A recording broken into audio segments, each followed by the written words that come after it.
right, I'll go ahead and start taking questions.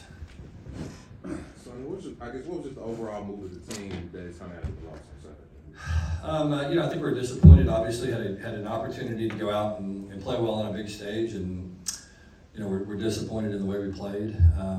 A lot to be learned from it. I think that's a good thing. I think that there's some games you play in where you look back at the game and you go, well, there's not much we could have done, and that's really not the case in this game. I mean, there's obviously a ton of things and a ton of mistakes and a ton of things to learn from, and so that's the goal. But yeah, I think our guys were disappointed and frustrated and I think pissed off, honestly. Sonny, you mentioned after the game the missed tackles were an issue. I think Yep. PFF recorded about 18, and Yeah. you said that you were going to address that. What have you done so far? Yeah, well, we tackled on Sunday, we tackled today. Coach, has there been a point of emphasis just heading into this week looking at Nicholls State that you've just been stressing throughout after Saturday? But Yeah, the biggest thing is just to have that kind of killer mentality and that mindset. I think the thing that we talked about, and we tried to use some examples with our players, is college football is different than it used to be. I mean, there are teams that on Saturdays beat teams that they're not supposed to beat, and I think it's you have to be able to play at a high level, and it doesn't matter who you're playing. I mean, I think that there are these games that people perceive are kind of mail-in games, and they're not. People are going to have new players and transfers, and there's a lot of good coaches and good schemes, and it's just it's a competitive world out there in college football, and so you have to be the most excited team to play. I think that's the thing that is and I think it's been consistent. I mean, I think you go back and you look at our season last year. I mean, look, we were a 5-win team the year before, and we won 13 ball games. Okay, and we did that because week in and week out we were the most excited team to play, and didn't matter who we played, didn't matter whether or not we were big favorites, big underdogs, whatever. Week in and week out, our guys were motivated, they were excited, we had great leadership, and we went out and we played at a high level. And we made plays down the stretch to give ourselves opportunities to win games. And a lot of that has to do with just your effort and your intensity and your confidence and all those things. And that's all generated by a desire and a love and a burning desire to be good and to go out and prove yourself. And I think sometimes as an organization you got to be careful. We talked about this a lot in the offseason, just about losing that edge, and how hard it is to get it back if you lose it. And we didn't play like a team that had that edge on Saturday. Coach, you reset that? I mean, just grind them. That's what we did on Sunday. I mean, we practiced on Sunday for a long time. We had a really tough practice today, and you hope you have some leadership that steps up and is invested enough to really care. That's the bottom line. And because again, I think we've given Colorado credit. Those guys did a great job, and they had some great players, and those guys made plays in critical situations. But it shouldn't come to that. I mean, we should have been able to handle that game and win that football game, and we didn't do it. So obviously you had quite a few of your key players that did leave, and there were guys back that were leaders for you. Yeah. How do you find that balance, and I guess what I'm asking is, did you see something? No, I didn't have any idea it was coming. I think we felt good, really good about our prep going in. I think that there's always things that you kind of wish you would have done different, and some things you could emphasize maybe during fall camp and that kind of thing. And those are all self-evaluation things that you do every day. I mean, that's the one thing that we do as a program. We have ideas, we implement them, we see if they work, and we try to push buttons and move people around and adjust and adapt and try to stay ahead. And so I think that's been the key to our success. Again,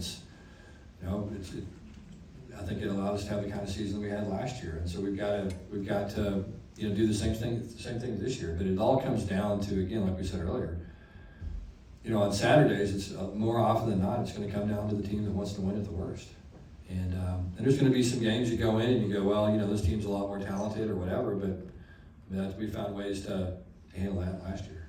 Coach, it looked like Rick the group came in and gave a little bit of a spark for Yeah. defense. I thought Rick, I was happy with the way Rick played. Is he a guy that you could see playing? Yeah. Rick's going to continue to, like a lot of guys. I mean, as guys make plays and as they,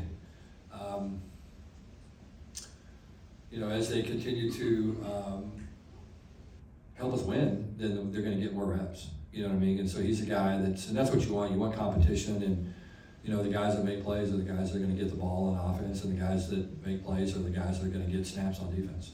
Is Abe Kamara kind of in that same? Yeah. It's the same way with everybody, really. Yeah, it's not any different with any position. And, we didn't play well. We didn't tackle well, particularly on the back end. And I think all those guys, need to perform better, or there'll be somebody else playing in front of them. To that point, 10 guys I think caught passes on Saturday. Who from that group really stood out to you? I thought some guys did some good things. I think we're still trying to kind of have that guy that we can count on day in and day out develop. I think that's when you sit here and you look at it, you say, Jack Bash has been very, very consistent. He's the one guy to me that kind of stands out in the group, just in terms of he's been available every day. He's got a great work ethic. You know what you're going to get every day out of him in practice. And that's what quarterbacks are looking for, is guys that they can trust and guys that they know where they're going to be and when they're going to be there. And really that's what playing the wide receiver position is all about, whether it's a tight end or receiver or slot receiver, whatever it is, being in the right place at the right time and where the quarterback knows where you're going to be. And so Jack, to me, is somebody who continues to, he's just there every day. He practices every day, and he hasn't been banged up, and I think as a result, he's gotten better. Was encouraged by some of the things I saw from Dalen. I thought he did some good things in the game. He still got here late. He's still learning. He's still working on being consistent. But I was encouraged by some things he did. The one guy that I wish we could have gotten a little bit more involved was Jalen Robinson. I think he had a great fall camp, had a really good practice today. And, again, as you see guys start to develop, they'll become more of a focal point of the offense. Coach, you obviously see the numbers from Amani Bailey and what he did. But give us some sense, Trey Sanders now seemingly healthy. Yeah. For the first time in a long, long Yeah. time. Give us some sense of his. Yeah, I think Trey's coming along. I think I'm not surprised with the production I saw from Amani, because it goes back to the same thing earlier. Day in, day out, he's available, he's there, he practices hard. He's very dependable. He's what you're looking for at that position. And Trey is a guy that's, you can tell he's had a little bit of rust, and I think he's hadn't played a lot of football. And so, every single snap and rep is important to him in practice and in games and everything, just because he's trying to make up for some lost time. And that's hard to do. That's when you haven't had a lot of snaps, it can be difficult on you to get back in that football game mentality and that mode. I'm encouraged, and I think he will. It's just gonna continue to take some work. With Chandler, that being only his 4-star, we know that you picked for big, but what did you see when you evaluated his? Yeah, I thought he did some good things, made some mistakes that some young quarterbacks make from time to time.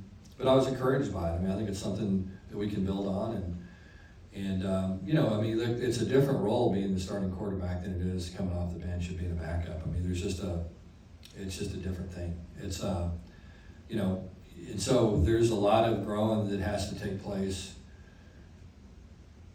off the field, and just your leadership and the way you deal with success and adversity, and just all those things are lessons that starting quarterbacks have to learn along the way. And there's really no substitute for experience. And so I think he's learning those things. I think his performance was a good starting point for sure. I think he can play much better than he did, and I think he will. And I think we're going to have to continue to improve and get better.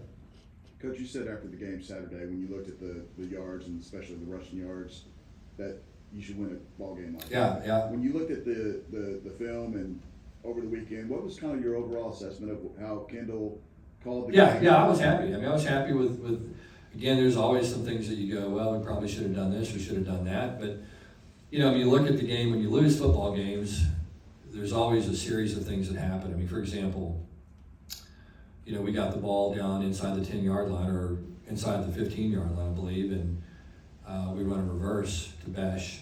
Okay, we get a false start, we're probably going to score on the play. Okay, the next play we throw an interception.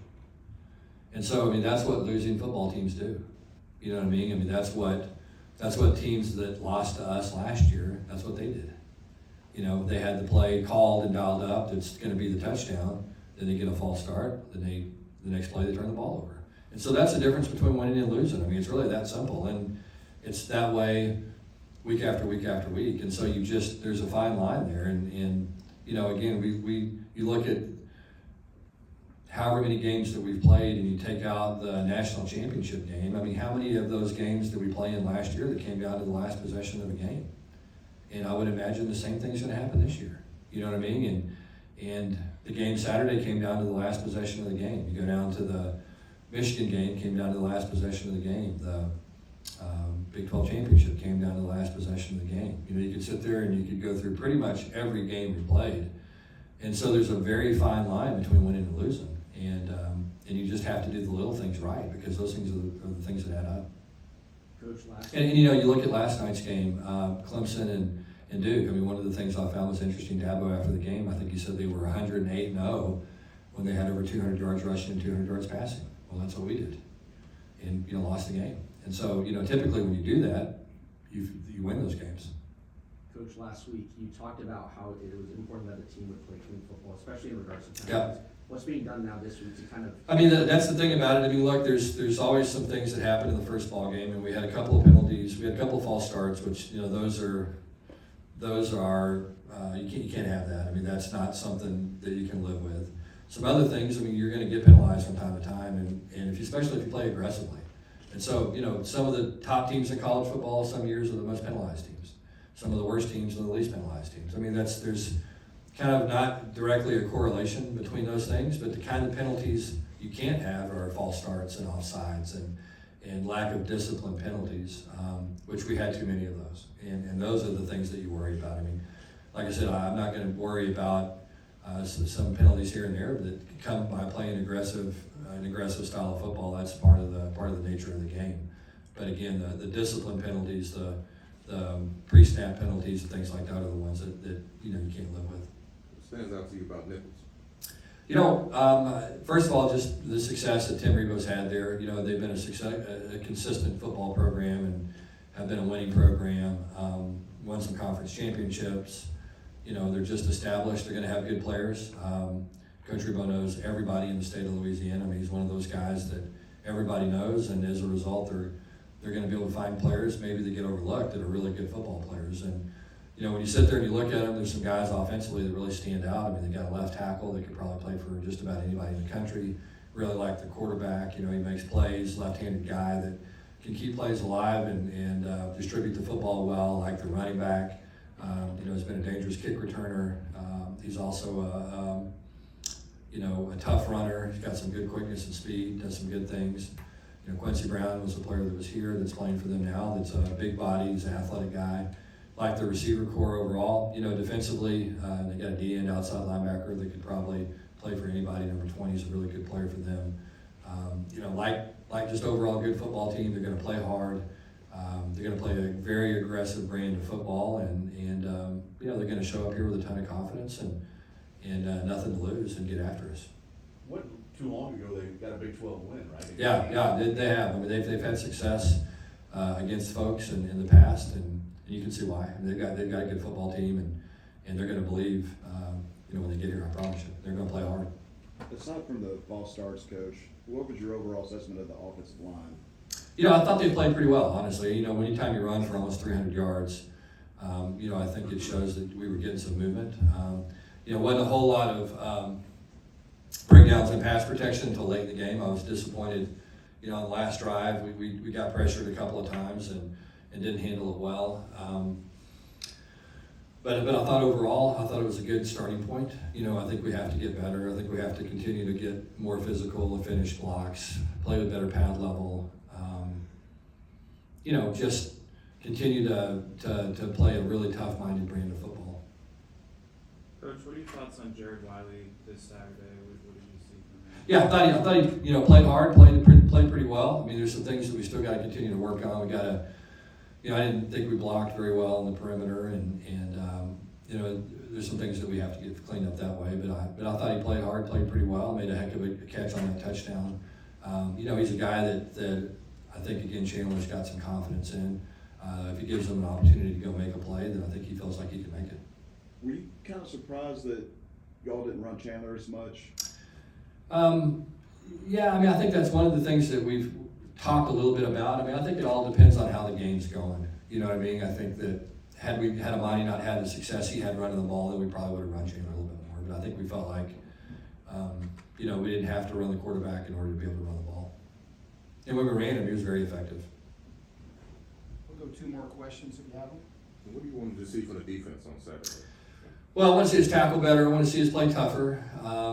You know, I want to see us do our job better. I mean, that's the thing about it is, you know, there are times in that game Saturday, specifically the first touchdown, and we've got the perfect defense called for that play where they swing past to the running back. We're supposed to have a corner standing right there that's unblocked, and he chases the receiver inside. And, you know, just things like that. I just want to see guys, you know, execute the calls they're supposed to execute, and want to see us play a tough-minded, you know, physical brand of football and run to the football. And that's one thing that, you know, we did such a good job of in the past has been just playing with that kind of mentality. And again, for whatever reason, we didn't have it on Saturday. Felt like we got on our heels a little bit and just didn't play with that confidence that you have to play with to be a great defense. Anything else? Okay, thanks, Coach. Okay, thank you guys, appreciate it. So,